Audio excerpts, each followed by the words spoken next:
Assalamualaikum dan salam sejahtera kepada semua penonton dan juga kepada semua subscriber. Terima kasih kepada yang telah menekan tombol subscribe atau tombol loceng. Baik, pada video kali ini berkenaan dengan semakan silang ataupun kita panggil semak silang. Okey, jom kita mulakan. Seperti yang kita sedia maklum semak silang ini ataupun semakan silang ini merupakan satu punca yang terbesar kegagalan ataupun penurunan kategori penerima STR 2024 ataupun 23 sekalipun semakan silang. Jadi dalam video kali ini aku nak jelaskan situasi semakan silang untuk semua supaya kita faham. Okey. Jadi untuk pengetahuan semua yang mana tak tahu aku jelaskan, yang mana tahu okey terima benda ni. Okey, selain daripada lembaga hasil dalam negeri semakan silang juga melibatkan agensi lain yang di antaranya ialah tak lain tak bukan JPN, KWSP, SSM, JPJ dan juga Perkeso.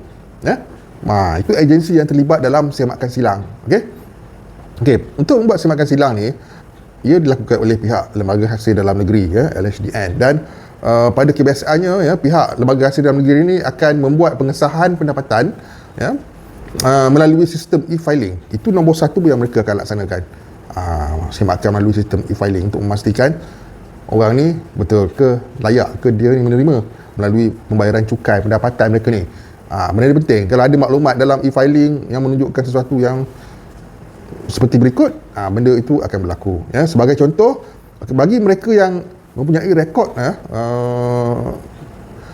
LHDN, pihak LHDN akan membuat semak silang dengan pihak KWSP berdasarkan caruman mereka. LHDN, KWSP collaborate untuk mendapatkan pendapatan mereka ni. Okey, melalui tapisan pertama ini antara yang gagal adalah kerana jumlah pendapatan yang tak sepatutnya. Tak sepatutnya macam mana tu?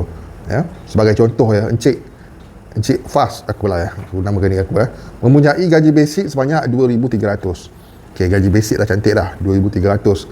Okey, tapi dalam masa yang sama Encik Fas membuat pekerjaan lain menjadi security pada waktu malam sebagai contoh, dapat 1,800 sebulan.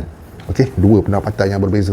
Okey, jadi hasil daripada dua pendapatan yang berbeza ni, gaji Encik Fas dah tak 2,500 dah. Jadi tidak akan dapat bagi kategori berpendapatan 2,500 dan ke bawah.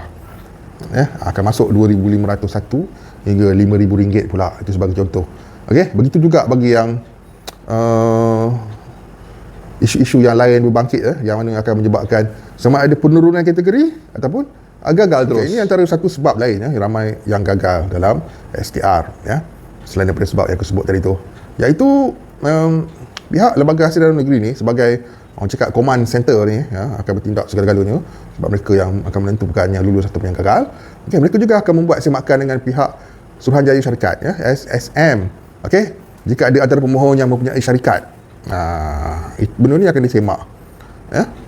Bagi yang mempunyai syarikat pula berkemungkinan untuk gagal itu tinggi sekiranya hasil semakan dengan SSM tu dah semak dengan SSM, semak pula dengan bank dan mendapati syarikat tersebut menjana pendapatan yang agak besar sebagai contoh, pun akan berkemungkinan besar gagal untuk STR. Betul Dan juga seperkara lagi lain antara lain juga pihak lembaga hasil ni akan membuat semakan semula dengan JPJ. Ambil maklum JPJ juga terlibat bagi status pemilikan kenderaan. Ambil maklum. Okey, jika kenderaan yang dimiliki melebihi dari kemampuan berdasarkan pendapatan, maka permohonan ini akan turut gagal. Sebagai contoh, aku menamakan aku sekali lah Encik Fas yang telah disahkan pendapatannya hanya lebih kurang 2,300 campur 1,800 saja, tapi pakai Storm ataupun pakai Ford Ranger yang baru. Jadi adakah layak? Tak layak. Itulah sebabnya ramai yang mengeluh.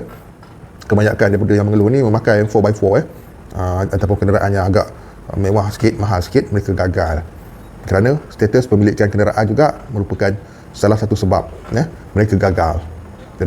Jadi untuk semakan silang ni dia ada ada tiga saja keputusan finalnya. Yang pertama akan lulus, yang kedua gagal, yang ketiga status berubah. Status berubah mengikut pendapatan bulanan anda. Itu dah. Aku harap sebut sikit penerangan tentang semakan silang ni jelas sebab kita yang dah buat kemas kini ataupun yang tengok pada portal MySTR telah bertukar dalam proses, kita harus sedar proses yang dijalankan oleh pihak LHDN sekarang ialah proses yang aku sebut tadi. Itulah prosesnya dan kita harap lulus lah yang mana dapat tu lulus, yang mana tahun lepas dapat tak ada masalah besar, akan lulus.